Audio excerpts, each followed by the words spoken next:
What do we got here today? We got the Monza we're working on, and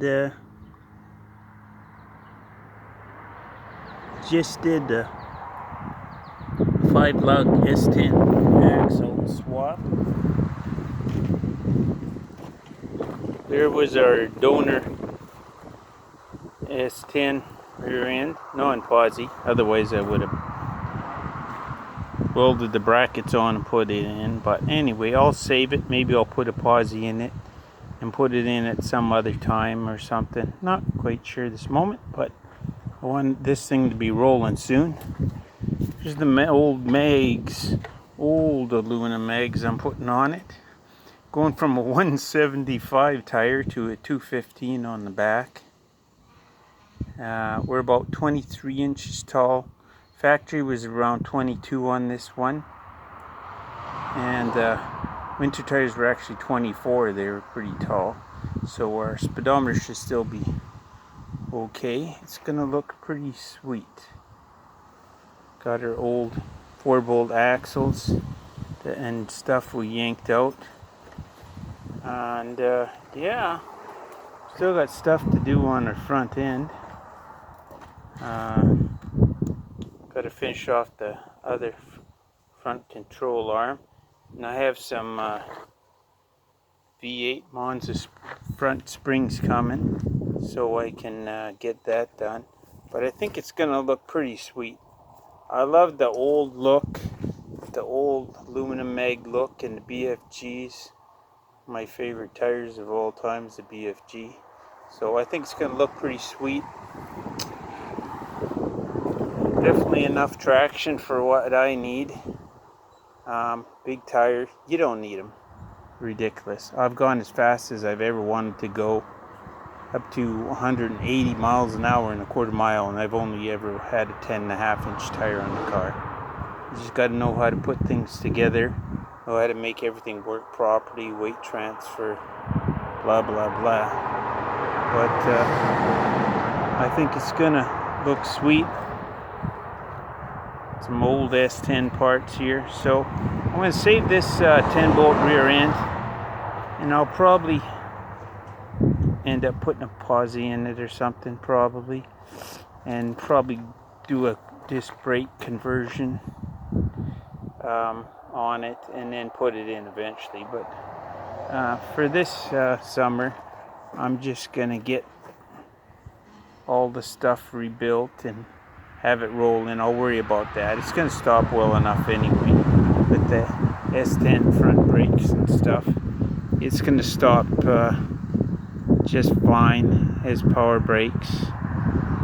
So I'm going to put the Vortec 305 in it pretty soon after I do all the suspension stuff, because it's just easier to get to everything underneath here, you know, the camber bolts and stuff. It's just a lot easier to get to when you got no engine in there. You can hop right in. So I'm going to do that first. Then I'm going to put the engine tranny in together, because it's going to fit in here pretty easy with most of the front off. So that's what I'm going to go ahead and do. And yeah, I'm going to make another video more about the axles, what exactly you got to do. It's pretty easy if you're just swapping the axles and the drums. It's pretty easy. It's a pretty easy thing to do. You just gotta pull your cover off the back. You gotta take off your pinion lock bolt, which is a 5/16 wrench. You can't use socket on it, just the way they designed it. There's just no room. You gotta use a regular wrench on it to get the pinion bolt out. What do we got here? Yeah, 5/16. Just a 5/16 wrench like this. And pinion bolt out. I got the stuff over here somewhere. I got too much junk. Sorry for that. And you then you pull the pinion pin there in the middle, pull it out, push your axles in, and those C-clips, you either pull them out, they usually just drop out. And then you can take your smaller gears out, just rotate it a little bit. You can pull them out with your finger, pretty easy. These guys on the side, I like to keep these in order, you know, left or right side, the way it was taken out, and put them back in because they're used, obviously. They're in good shape. The bearings are all just like mint. Somebody had done some work on this, and even the axle seals look pretty new, very good, but I replaced those anyway because I don't like stuff to leak, and I had new ones, and they're easy to pop in. Very simple to do. So I'll button that up and then put the fluid back in. Yeah, what do we got here? Fluid back in. There's the cover for it. Yeah, look at this, huh? Actual real Monza exhaust manifolds. I'm going to use those. They're easy as heck. I've had a lot of these type of cars and put headers on and stuff, but I don't need them. These are fine. These will flow enough for what I got, the motor I got. And I'm going to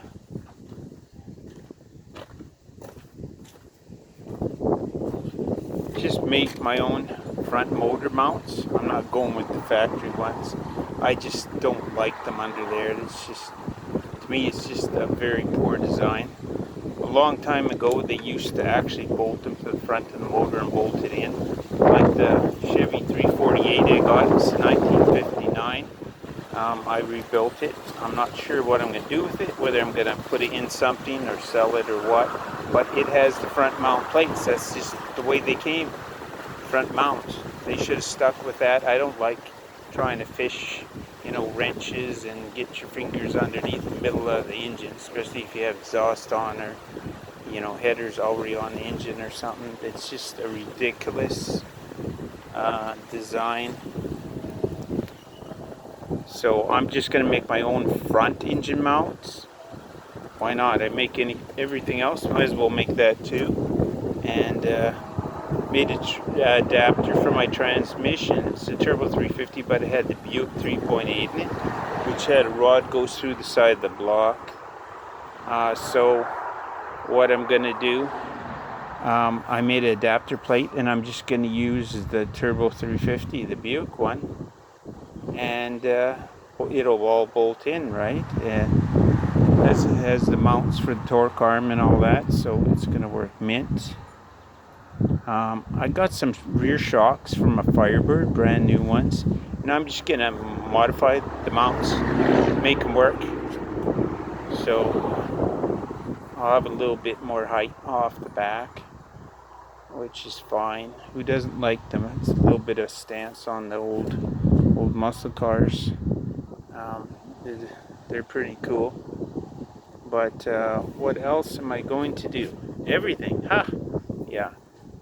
Interior's actually in pretty good shape, except that it's faded.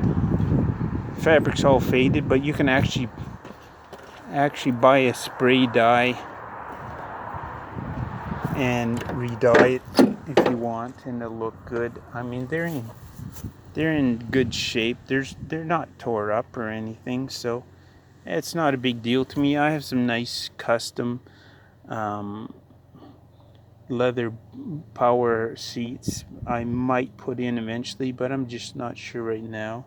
And this Monza wheel, I'm gonna end up taking that off and probably selling it real cheap to somebody who wants one, because I got a nice grant one I've been saving, and it's this is the car to go on because it's just the right size. I've used them before on these cars, and I just like them. I really like them. So this wheel's gonna go bye-bye. Of course, we're in Canada here, so they got kilometers an hour real big, and then miles real small. And it's quite funny. It only says 140 kilometers. Let's probably do that in miles per hour when I'm done, and it's just a mild engine, but these cars weigh nothing, so it's gonna work just fine. I had a 75 2+2, and it had the small V8 in it that only come with 110 horsepower, which is about the same the original Vega engines had. And it was still good. It would climb the hills real good, and it was amazingly good, climbing and maintaining speed and passing. And it's the lowest horsepower V8 Chevy ever made, so I'm definitely doing a serious upgrade here from the original, so I know it's going to work well. I've had lots of these cars in Vegas before, so I know what kind of power you need for racing, for cruiser, whatever. This is going to be something I'm just drive all the nice warm months, which are pretty good here. So yeah, we get up pretty hot. We could get over 40 Celsius, that is. We're about 32 today, and it's been cloudy quite a bit. But it's gonna be a nice car. They're fun to drive. They're just they got a nice look to them. I've had lots of Vegas, and I've had Monzas, and I have an Astra over here that we actually haven't. We're gonna put together and be driving it in a week or so. But I just love the look of the Monza. I'm gonna have to do something with this really sad looking part of a Trans Am scoop. Spoiler, I mean. Somebody put on the back here. It looks like crap. So I'll be looking for a factory one, probably, unless I feel like making my own. I mean, I can make anything I want. I usually do. I make tools I don't have, lots of things. Here's a wrench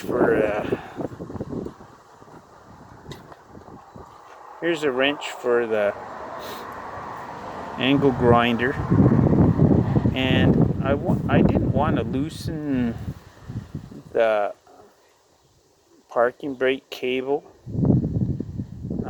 just to put the arms on. So what I did was I just cut an angle on this end of this tool, cut an angle and had tapered it down, sort of like a wood chisel or something, so it goes fine, and then a little bit thicker, and cut a slot out here, and that way you push it onto underneath your spring on the cable, and then you can just put your arm right on.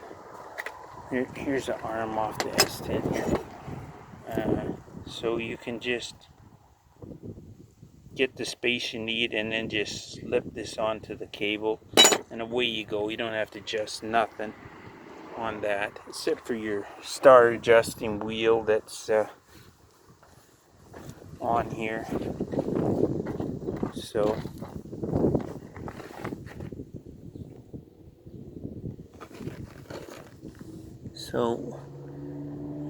yeah, so you just adjust the star wheel till you get feel a little bit of friction on your drum when you turn it, and that's it. And then just try it. I mean, I like them pretty tight on these cars because that's just the way I like it. So I feel a little bit of friction.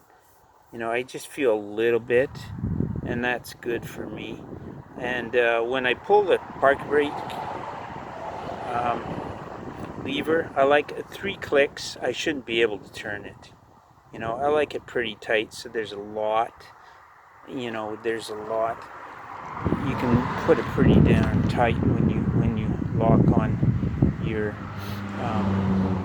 parking brake, because there's some places I go and they're very steep places where you have to park. You just don't have a choice. So that's what I do anyway. I adjust the wheel till there's a little bit of tension. When you put the drum on and you rotate it, you can just feel a little bit of tension. And then I check 3 clicks. Does it feel good? Yeah, if it's fine, then I just leave it like that. And make sure the star wheel is clean. Take it apart. It's only a couple pieces, not a big deal. 3 pieces actually, but take it apart and clean it out. And then I put a lube inside there.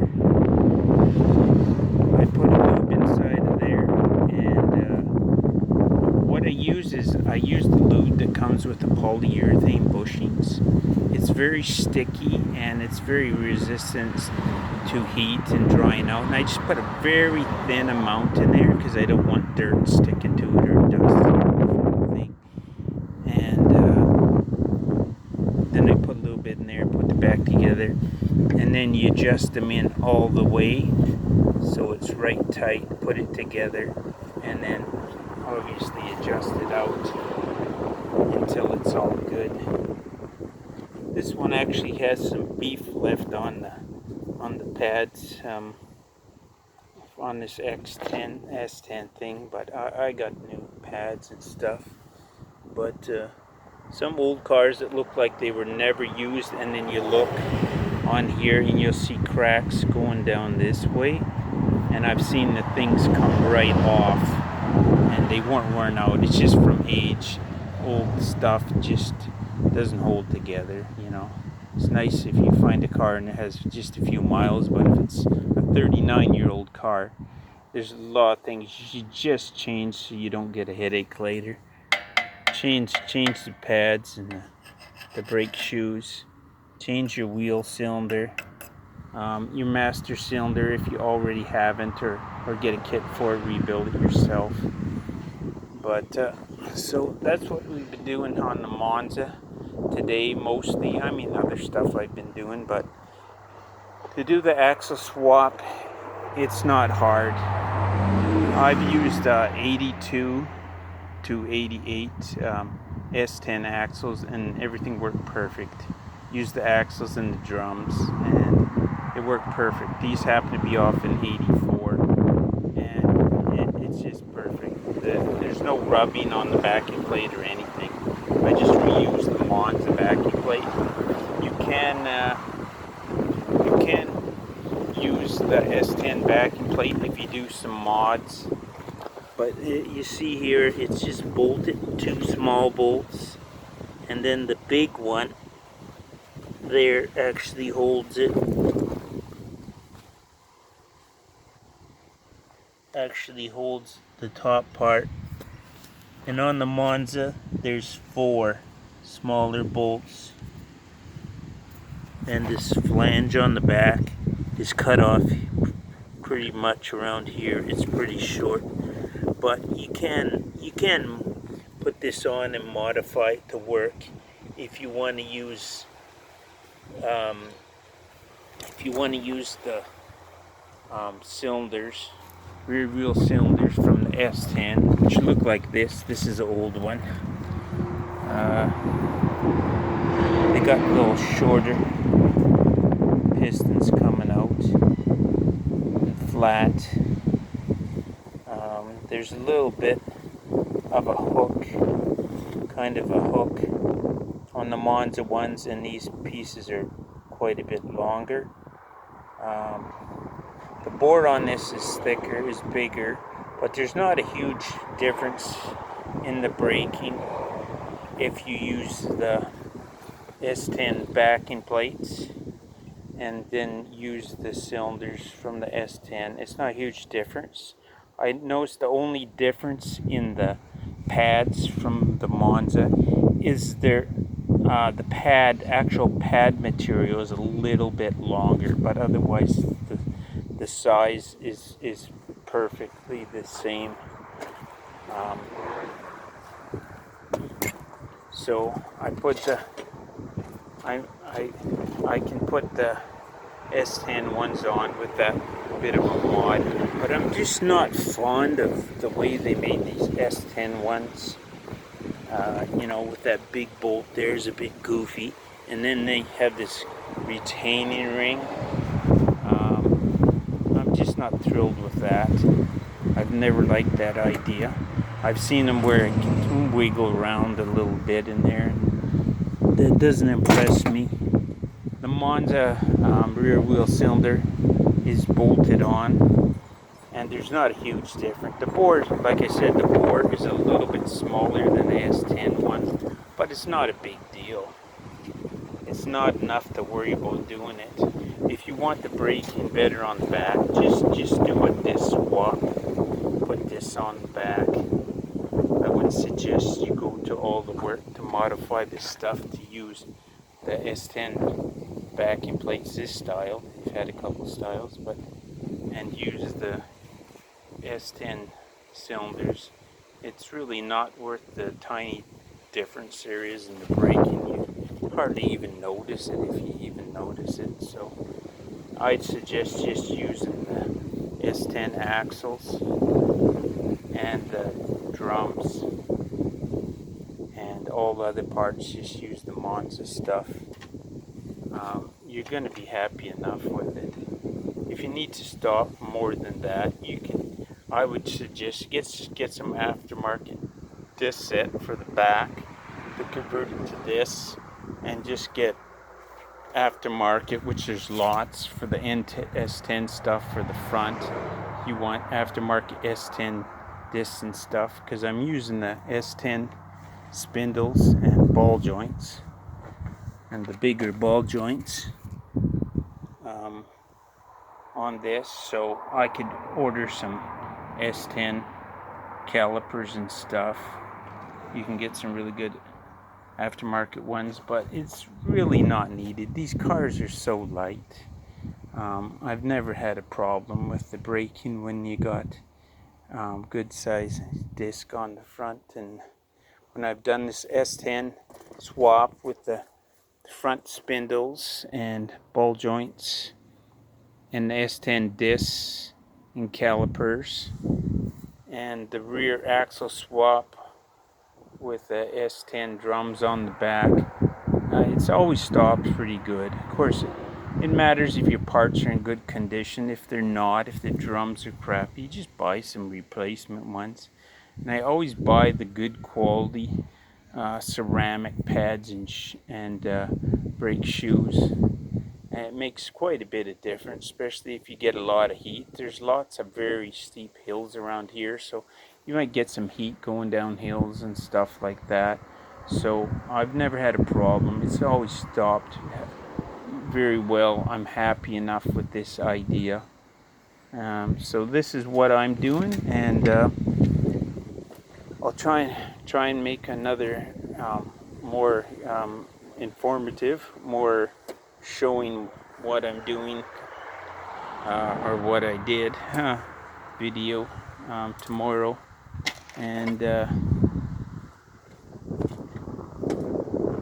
if anybody has any questions about any of this stuff, just let me know, and I'll tell you what I know about the kind of stuff I'm doing, which I've done so many times.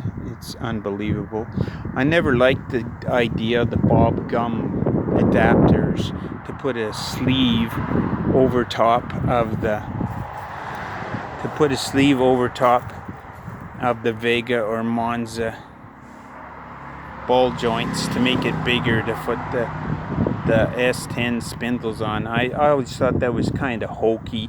It works, but what's the point of doing that? I think that's a pretty lame way of doing it myself. I've always thought that. I modify stuff before there even was anybody doing that, the Bob Gum stuff.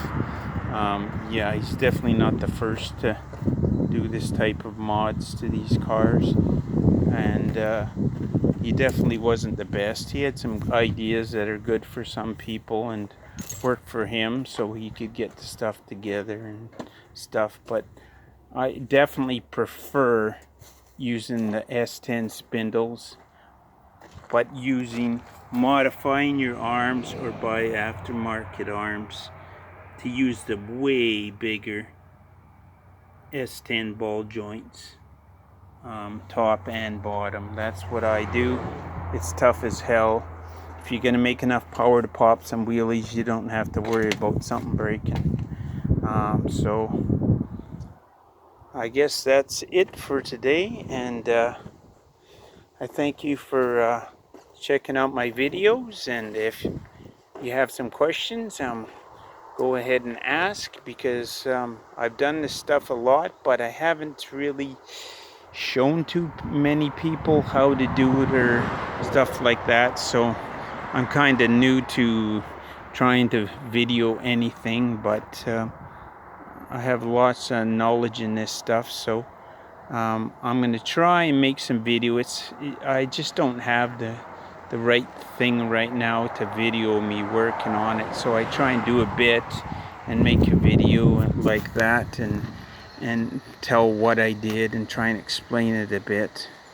But anyway, thank you, and I'll see you next time.